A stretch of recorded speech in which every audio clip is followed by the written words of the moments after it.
दोस्तों नमस्कार। The public India पर आपका हार्दिक स्वागत है। आपसे अनुरोध है कि कृपया इस वीडियो को देखें, लाइक करें, अपने मित्रों में से साझा करें और चैनल को सब्सक्राइब करें। इन दिनों हमारे यहाँ एक बहुत बड़ी घटना घट गई है। 22 अप्रैल को कश्मीर के पहलगाम में एक आतंकी हमला पर्यटकों पर हुआ। कहा जाता है कि 28 लोग इसके शिकार हुए। निर्दोष पर्यटकों की हत्या से पूरा देश दहला हुआ है, स्तब्ध हो गया था। इस घटना के पीछे पाकिस्तान के साथ से इनकार नहीं किया जा सकता है। हालांकि अभी जांच पड़ताल जारी है। जांच के बाद कारणों का खुलासा अधिक प्रामाणिक तरीके से सामने आएगा।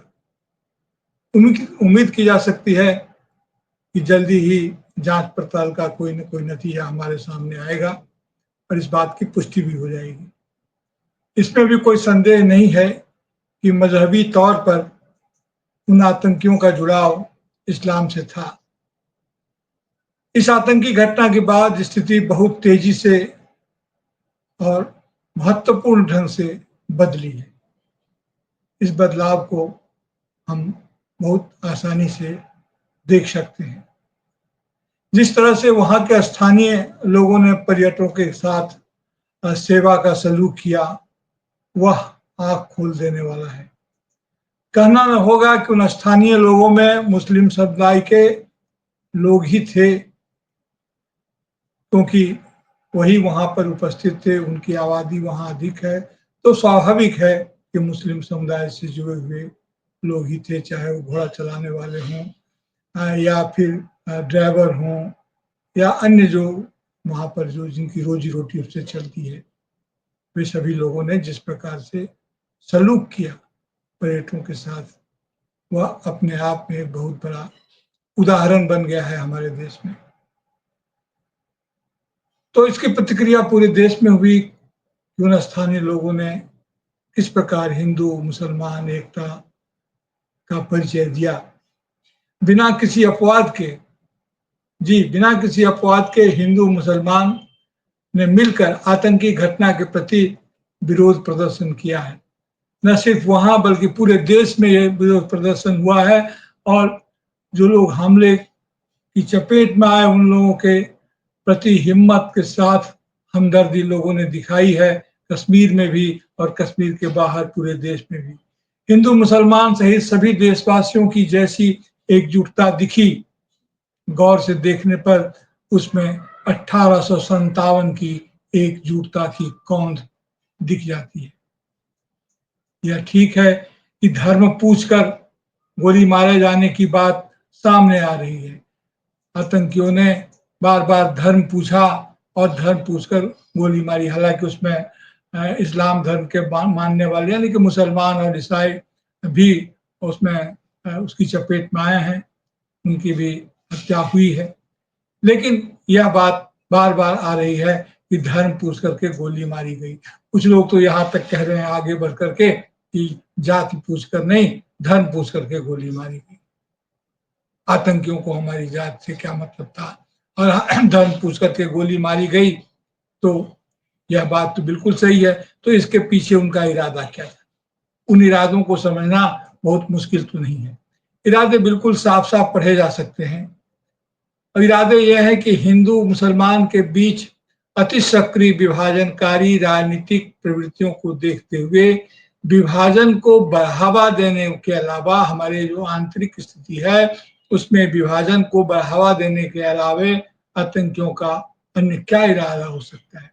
वे चाहते हैं कि हमारे बीच में जो मतभेद है, जो विभाजन की स्थिति बार बार बनाई जा रही है या बन गई है, उसको और चौड़ा किया जाए और तेज किया जाए। यही तो उनका लक्ष्य था और उनका इरादा नाकाम हो रहा था, क्योंकि हिंदू मुसलमानों ने जिस एकजुटता का परिचय दिया उससे तो उनका इरादा बिल्कुल नाकाम हो रहा था।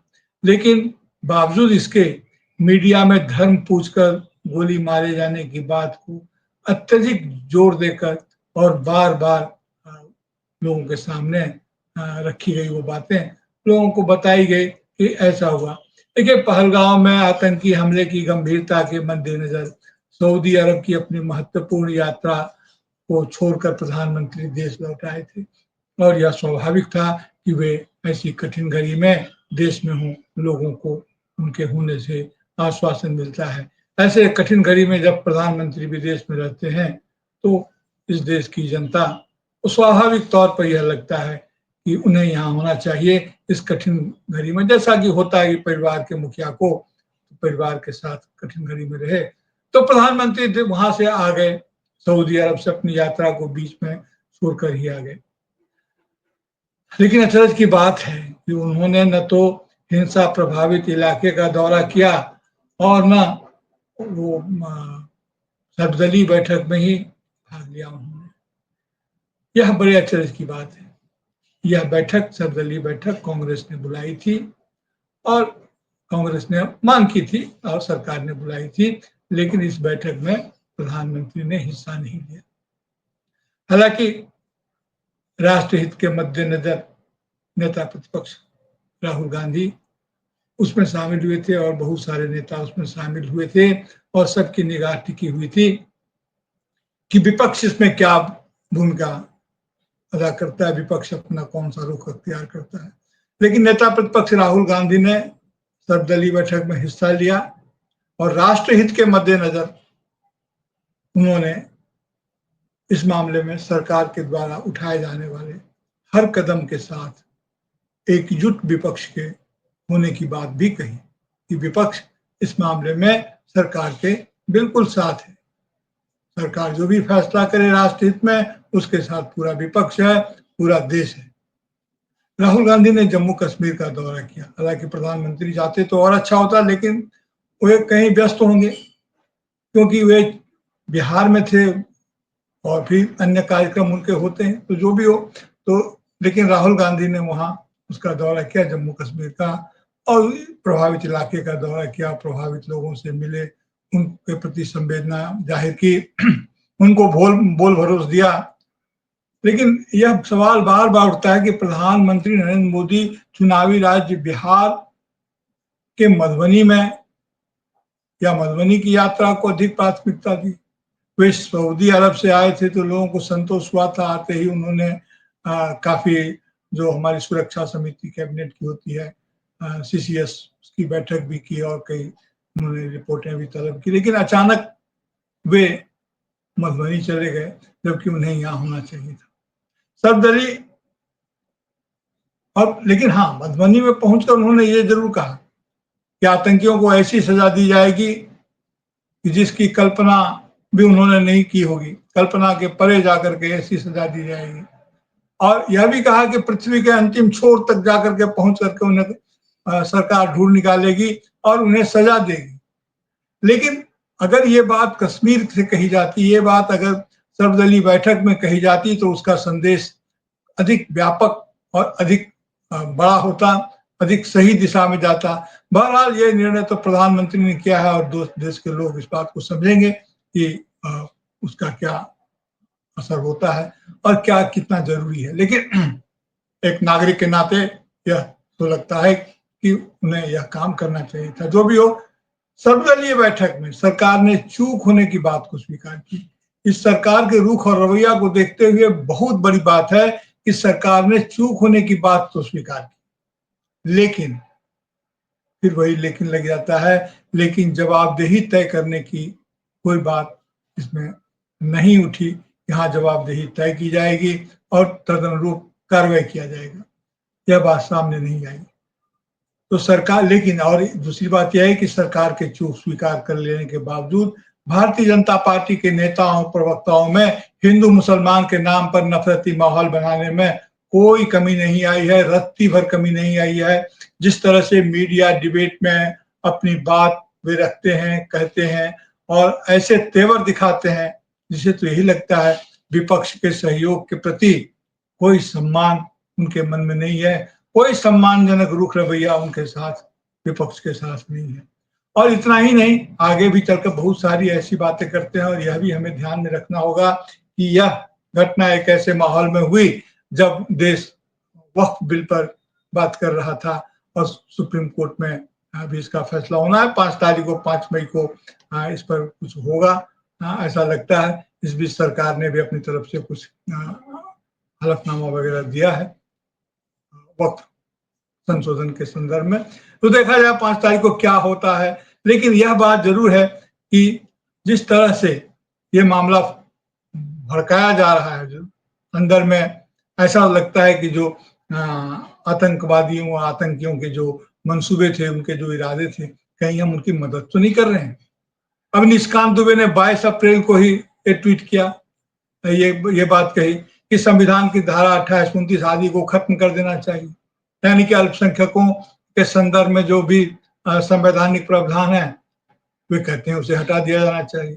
यह माना जा सकता है, ये तो अदालत देखेगी, यह माना जा सकता है कि यह मौलिक अधिकार के साथ यह नथी है और यह उसी संदर्भ में इसको देखा जाना चाहिए। लेकिन वे कहते हैं तो बड़े नेता हैं और सत्ताधारी दल के नेता हैं, तो उसके पीछे कुछ ना कुछ होगा। अब क्या सरकार इस बात पर सोच रही है कि 28 और 29 धारा को खत्म कर दिया जाए, पता नहीं, आने वाले दिनों में देखा जाएगा। उनकी कई बातों से तो अपना पल्ला भारतीय जनता पार्टी के अध्यक्ष जगत प्रसाद नड्डा ने झाड़ ही लिया है, लेकिन पल्ला झाड़ने से क्या होता है, कब कौन सा पल्ला उझाड़ दें और कब कौन सा पल्ला पकड़ लें, कहना मुश्किल है।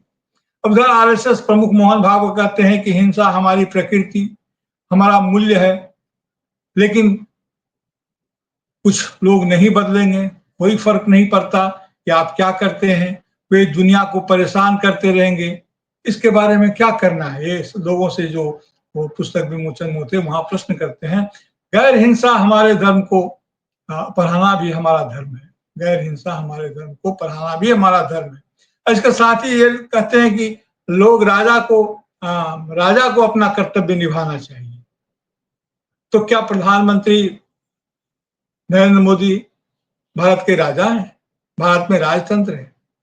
अभी राजा को कर्तव्य निभाने की बात कहां से उठ गई, यह कौन सा परिप्रेक्ष्य है और ये क्या इशारा है, इसको समझने की जरूरत है। उधर प्रधानमंत्री नरेंद्र मोदी के मंत्रिमंडल के साथी पीयूष गोयल ने कहा है कि जब तक 140 करोड़ लोगों में देशभक्ति और राष्ट्रवाद को अपना धर्म नहीं मानने की प्रवृत्ति होगी, नहीं मानेंगे, तब तक ऐसी घटनाएं होती रहेंगी। यानी कि जवाबदेही का ठीकरा लोगों में राष्ट्रभक्ति और देशभक्ति और राष्ट्रवाद के अभाव पर फोड़ा जा रहा है। सरकार अपनी भूमिका को बदल करके इस पर फोड़ रही है। उधर सुप्रीम कोर्ट के न्यायाधीश ने नेता प्रतिपक्ष राहुल गांधी को के बारे में भी एक टिप्पणी की है, जो बहुत अच्छे स्वरूप में नहीं है। राहुल गांधी पर टिप्पणी करते हुए न्यायमूर्ति जस्टिस दीपांकर दत्ता ने कहा है कि राहुल गांधी को इतिहास के बारे में कुछ पता नहीं है। वे सावरकर मामले की सुनवाई कर रहे थे और इसके बारे में उन्होंने ये चर्चा की कि उनकी दादी ने क्या कहा और ये वो एक महान व्यक्ति थे। और गांधी जी को भी जोड़ा कि गांधी जी भी अपने को लिखते थे मोस्ट ओबीडिएंट सर्वेंट या इस तरह की बातें। तो यानी कि ये उन्होंने, लेकिन जो टिप्पणी की इसका राजनीतिक असर जाएगा। देखिए, अब अदालत तो भाई अदालत है, अदालत जो कहे उसी आंखों पर, लेकिन अदालत की बातों को भी सोचना चाहिए। वैसे जिस तरह से देश में वो कह रहे हैं कि पूजा किसी इलाके में सावरकर की पूजा होती है, आजकल देश में पूजा का बहुत प्रभाव बढ़ गया है। कब किसकी पूजा होने लग जाए, पूजा तो गॉडसे की भी होती है, कब कल्याण के लिए किसका वध हो जाए कहना मुश्किल है। अब एक खास तरीका अपनाया जाता है, पहले किसी मुद्दे को संस्कृति का सवाल बनाया जाता है, फिर उसे राजनीति का विषय और अंत में नफरती माहौल बनाने में उसका इस्तेमाल कर लिया जाता है। ये हमारा दुर्भाग्य है। देखिए, न्याय की संस्कृति की बात उठती है तो थोड़ा प्रेमचंद को याद करना चाहिए। जो हिंदी क्षेत्र के लोग हैं उन्हें अपने साहित्य को भी पढ़ना चाहिए। इस लिहाज से मैं कह रहा हूँ प्रेमचंद को याद किया जाना चाहिए। प्रेमचंद की बहुपठित कहानी है पंच परमेश्वर, आप लोगों में से बहुतों ने उसे पढ़ी होगी। यह कहानी पहली बार महावीर प्रसाद द्विवेदी के संपादन में सोशरी पत्रिका में निकली थी।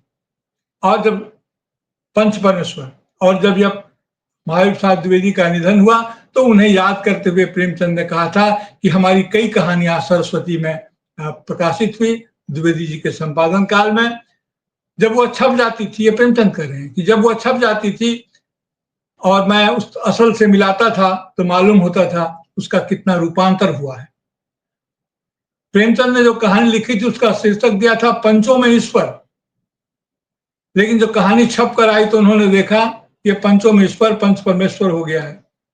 जरा से परिवर्तन के नाम से वह नाम चमक उठा, ऐसा प्रेमचंद ने लिखा है। लेकिन ऐसा कहा जाता है कि सिर्फ नाम ही नहीं बल्कि संपादक विवेक के अनुसार कहानी के स्वरूप में भी कई महत्वपूर्ण अंतर शायद आ गया था। मुझे यकीन है, मैं फिर कहूं, मुझे यकीन है कि आप में से, हम में से बहुत से लोगों ने इस कहानी को जरूर पढ़ी होगी, यानी कि पंच परमेश्वर को। पंच परमेश्वर में खाला कहती है बेटा खुदा से डरो, पंच किसी के न दोस्त होते हैं न किसी के दुश्मन, कैसी बात करते हो, और तुम्हारा किसी पर विश्वास हो न हो जाने दो, अलगू चौधरी को तो मानते हो, भला लो मैं उन्हीं को अपना सरपंच बनती हूँ, जो उनके मित्र थे उन्हीं को अपना सरपंच बद देती है खाला। अलगू इस झमेले में फंसना नहीं चाहते थे, वे कन्नी काटने लगे। बोले खाला तुम जानती हो कि मेरी जुम्मन से गाढ़ी दोस्ती है। खाला ने गंभीर स्वर में कहा बेटा दोस्ती के लिए कोई अपना ईमान नहीं बेचता है, पंच के दिल में खुदा बसता है, पंचों के मुंह से तो जो बात निकलती है वह खुदा की तरफ से निकलती है। प्रेमचंद लिखते हैं उसमें अपने उत्तरदायित्व का ज्ञान बहुधा हमारे संकुचित व्यवहारों का सुधारक होता है। जब हम राहें भूल कर भटकने लगते हैं तब यही ज्ञान हमारा विश्वसनीय पथ प्रदर्शक बन जाता है। जो हो, अलगू चौधरी का फैसला मित्र जुम्मन के खिलाफ जाता है। जब जुम्मन पंच बनते हैं तो उनका फैसला मित्र अलगू चौधरी के पक्ष में जाता है। ये एक अलग प्रसंग है, पूरी कहानी को देखिएगा। अलगू चौधरी को लेकर जुम्मन का मन बहुत कसीला था, फिर भी फैसला अलगू चौधरी के पक्ष में जाता है। अब जब यह फैसला जाता है तो उसी समय में लोग कहते हैं पंचों की जय, पंच परमेश्वर की जय। लेकिन किसानों की देश प्रेमचंद साहित्य में न्याय के कई प्रसंग हैं और किसान जीवन के सबसे बड़े लेखक भारत में ही नहीं शायद दुनिया में भी प्रेमचंद है। तो और किसान हमेशा न्याय की मांग करता रहा है, आज भी किसान न्याय की मांग कर रहे हैं। तो किसानों की क्या स्थिति है देश में, इस पर तो फिर कभी विस्तार से, लेकिन इतना कहना जरूरी है यहाँ कि किसानों के जीवन के हिंदी साहित्यकार प्रेमचंद ने साहित्य के कई न्याय प्रसंग को उसमें रखा है। बहरहाल गोदान को याद किया जा सकता है। गोदान लिखे जाने तक पंच परमेश्वर जो थे पहले शुरू में, वह पंच परमेश्वर से बदलकर राक्षस हो गए, पंच को राक्षस कहा गया। धनिया तिरना जब होरी कहता है कि पंचों के मन में दया उपजेगी तो कुछ मेरे बाल बच्चों के लिए देंगे, नहीं भगवान मालिक है। धनिया तिल मिलाकर बोली यह पंच नहीं राक्षस हैं, पक्के राक्षस। जो हो, अपने उत्तरदायित्व का ज्ञान बहुधा हमारे संकुचित व्यवहारों का सुधारक होता है। जब हम राह भूल कर भटकने लगते हैं तब यही ज्ञान हमारा विश्वसनीय प्रदर्शक बनता है। लेकिन हमारे सामने सवाल यह है कि उत्तरदायित्व का ज्ञान न हो तो क्या होता है। आज हमारे उत्तरदायित्व का ज्ञान का अभाव हमारे अंदर हो ही गया है। हमसे हमारी सभ्यता यह पूछती है कि क्या हम बिगाड़ के डर से ईमान की बात नहीं कहकर अपना अहित नहीं कर रहे हैं। आज ईमान की बात कहने से ही बिगाड़ की स्थिति उत्पन्न हो जा रही है। जिस तरह का माहौल बनाया जा रहा है उसमें आपसे आग्रह है कि आप इसको देखें और बिगाड़ के डर से ईमान की बात को कहना बंद न करें। मन में कहें, दोस्तों को कहें, आप इस वीडियो को देखें, पसंद करें, चैनल को लाइक करें और सबसे बड़ी बात कि आप एक विचार प्रक्रिया को शुरू करें। बहुत बहुत धन्यवाद। आज तो इतना ही, मन बहुत भारी है। फिर कभी अगले किसी विषय पर बात करते हैं। जी नमस्कार।